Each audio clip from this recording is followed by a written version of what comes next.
Ils sont plus de 4000 serviteurs de Dieu de l'Église des Assemblées de Dieu du Burkina Faso sur le site du 75e anniversaire des Assemblées de Dieu à Ouagadougou à l'occasion de son 46e Conseil général. C'est le seul titre au menu de cette édition. Dames et messieurs, bonsoir et merci de votre constante fidélité au programme de la télévision de la famille. Sans transition aucune, nous l'avons annoncé en titre. C'est parti pour le 46e Conseil général des Assemblées de Dieu du Burkina Faso. 5 jours durant, des serviteurs de Dieu venus de tout horizon seront enseignés autour du thème « Répare tes brèches afin que resplendisse la gloire de Dieu » tiré du livre d'Ésaïe au chapitre 58. La première soirée avec Yannick Kaboré et Delphine Banissi. Repars tes brèches afin que resplendisse la gloire de Dieu tiré du livre du prophète Ésaïe, le chapitre 58, à partir du verset 12 jusqu'au verset 14. C'est sous ce thème que se tient ce 46e Conseil général des Assemblées de Dieu du Burkina Faso. Un conseil qui se tient alors que l'église des AD existe il y a 98 ans au Burkina Faso. Dans l'élan donc des préparatifs de la célébration du centenaire, le président du Conseil général des Assemblées de Dieu, le docteur Michel Ouédraogo, a indiqué que cette rencontre revêt une grande importance. C'est une occasion de faire le bilan du parcours de cette église et de réparer les brèches afin de rentrer du bon pied dans le centenaire. On parle de réparer les brèches parce que l'être humain a toujours été faible et a toujours failli. Plein de fautes, plein d'erreurs, plein de failles. Nul n'est parfait. Seul Dieu est parfait. Et vous savez bien que l'Église est dirigée quand même par des humains, bien que ce soit réellement choisi par Dieu, appelé par Dieu, eh bien, l'homme est plein d'erreurs. L'Église doit être sincère, s'arrêter, et puis, voilà, revoir et demander pardon à Dieu. Motiver l'Église à jeûner et à prier durant toute l'année. Ça serait réellement comment est-ce que nous pourrons réparer nos brèches. Et ensuite, nous allons avoir un temps pour quand même avoir un temps de réflexion pour la préparation de notre centenaire. Ainsi donc, un jeûne général a été décrété à compter de cette année jusqu'à la célébration du centenaire. À cet effet, un canevas a été constitué avec le thème de la rencontre, subdivisé en 12 points qui permettront d'exécuter ce jeûne qui se fera par centre ecclésiastique.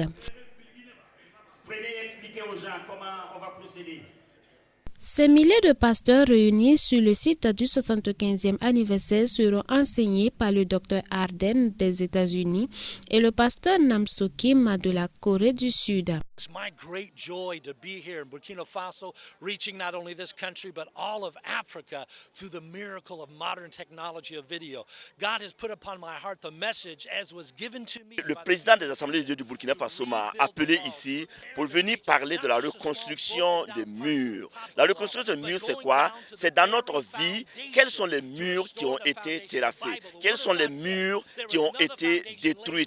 Et de toutes les façons, comment est-ce que je dois reconstruire? Je dois reconstruire avec du bon matériel. Je dois reconstruire avec la fondation qui est le Seigneur Jésus-Christ. Je dois voir dans ma vie, est-ce que ma vie a été un objet de blesser quelqu'un? Est-ce que quelqu'un a blessé ma vie? Et si c'est le cas, Dieu qui est venu sur la terre pour me restaurer, Dieu qui est venu sur la terre pour créer, en tout cas me construire, je dois aussi accepter pour que cela puisse se passer. Je suis venu ici pour apporter un message de réparation. Ce message-là, c'est que Jésus-Christ est venu pour que nous puissions ensemble nous lever pour reconstruire les brèches pour que la gloire de Dieu se resplendisse ici au Burkina Faso.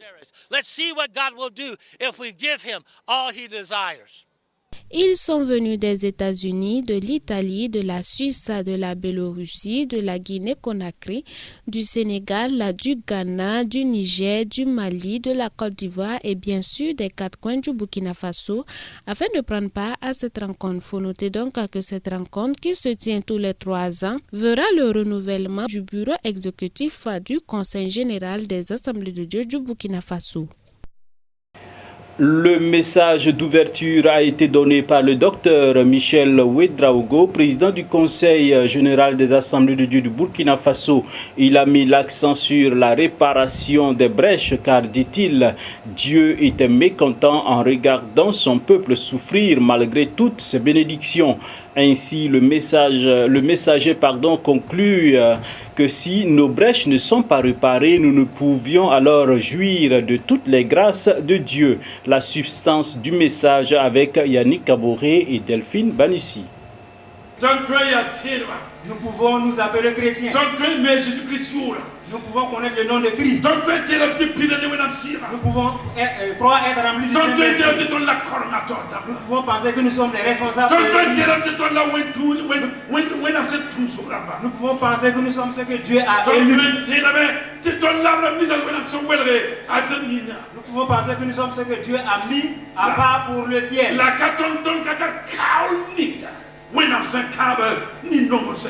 Mais nous ne vivons pas les promesses que Dieu a faites à ses élus. C'est pour cela, si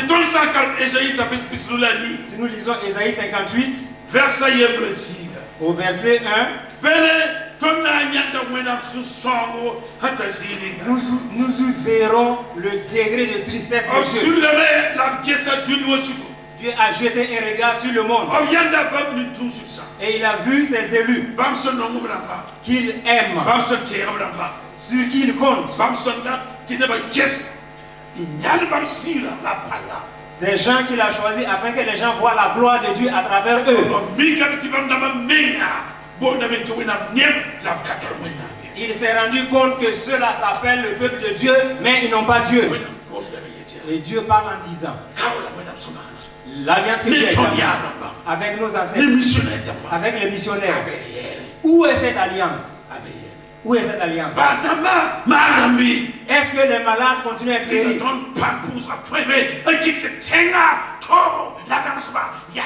Est-ce que par nos prières, les souffrances de ce pays peuvent s'arrêter? Ou bien nous sommes assis, quand quelque chose se passe, alors nous nous réunissons avec les autres pour fuir. La paix du pays dépend de nous. Si le pays n'est pas en paix, où est l'alliance entre vous et votre Dieu? Où est la puissance de votre prière? Où est la présence de Dieu? Le Dieu qui nous a appelés nous montre qu'il est puissant. Toujours les échos du 46e Conseil général des Assemblées de Dieu sur le site du 75e anniversaire des Assemblées de Dieu. Eh bien, le jeûne et la prière, une arme puissante pour plaire à Dieu. C'est un principe que le Conseil général des Assemblées de Dieu a bien compris. C'est pourquoi l'année 2019 a été décrétée année de jeûne et de prière. Qu'est-ce que le jeûne? Son importance et son impact dans la vie du chrétien? Eh bien, Odette Zouangena et Delouande Soré ont pris part au deuxième jour de cette rencontre pastorale. Débuté le 9 janvier, les pasteurs de l'église des Assemblées de Dieu du Burkina Faso, venus des 4 coins du pays, ont entamé ce deuxième jour de leur 46e conseil général dans le jeûne et la prière pour ainsi réparer les brèches afin de voir la gloire de Dieu resplendir dans leur vie. Le docteur Aden, le messager du jour venu des États-Unis, a axé son message sur cette thématique. Et ce matin, mon message se portait sur le jeûne, l'importance du jeûne. Jeûner n'est pas juste pour se faire voir, mais jeûner, c'est pour effectivement laisser tomber ce que moi je veux pour que ce que Dieu veut puisse se réaliser. Et aussi, je veux dire que l'amour de Dieu pour les gens est tellement important. Dieu a aimé le monde entier, qu'il a donné son Fils afin que quiconque croit en lui ne périsse point. Donc nous devons regarder cet amour de Dieu et en faire un exemple. Et moi-même, qui suis un être humain, j'ai des choses que Dieu devrait prendre soin. Et Dieu a reconstruit mes murs, Dieu a pris soin de moi. Voilà pourquoi je suis là pour parler de ce message.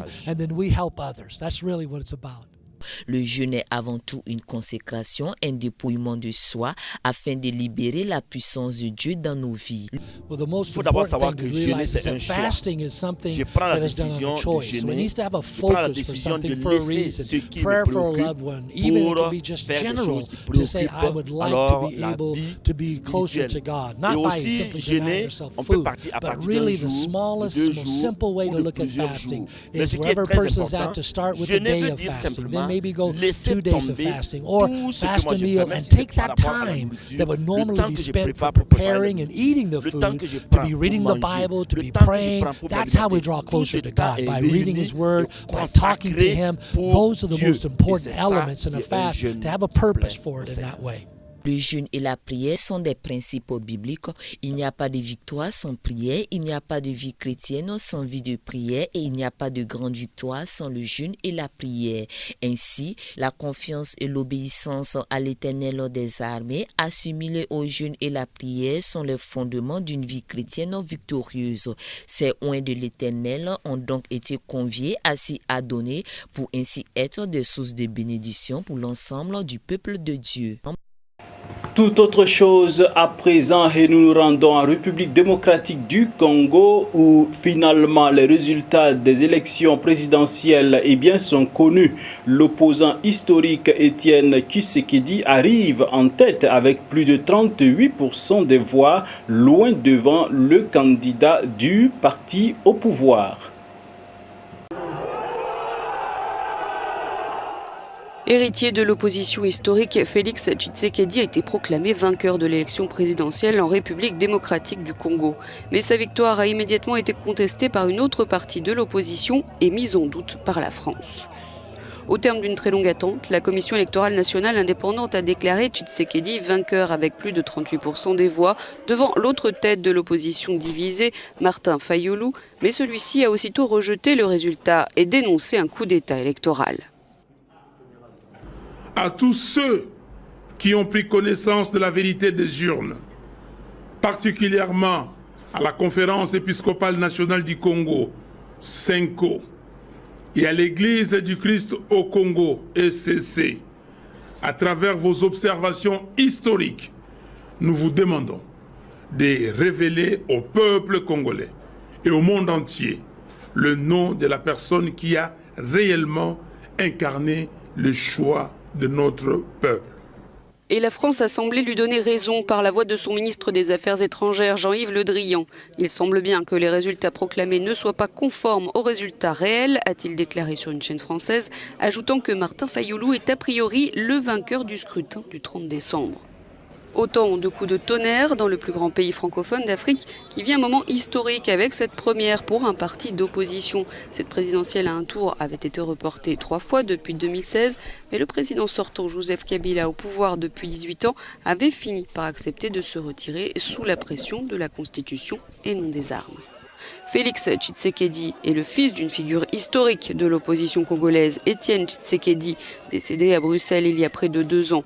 Il est membre de l'UDPS, l'Union pour la démocratie et le progrès social, fondée par son père dans les années 80 contre la dictature du maréchal Mobutu.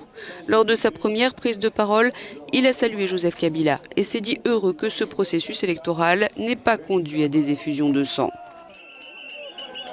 Ces derniers jours, l'opposition et les observateurs de l'Église catholique avaient appelé la commission électorale à ne pas trahir la vérité des urnes sans être plus explicite. Alors quelle est-elle? La Cour constitutionnelle doit publier les résultats définitifs d'ici mi-janvier et les perdants de la présidentielle ont encore 10 jours pour contester les résultats auprès de l'institution.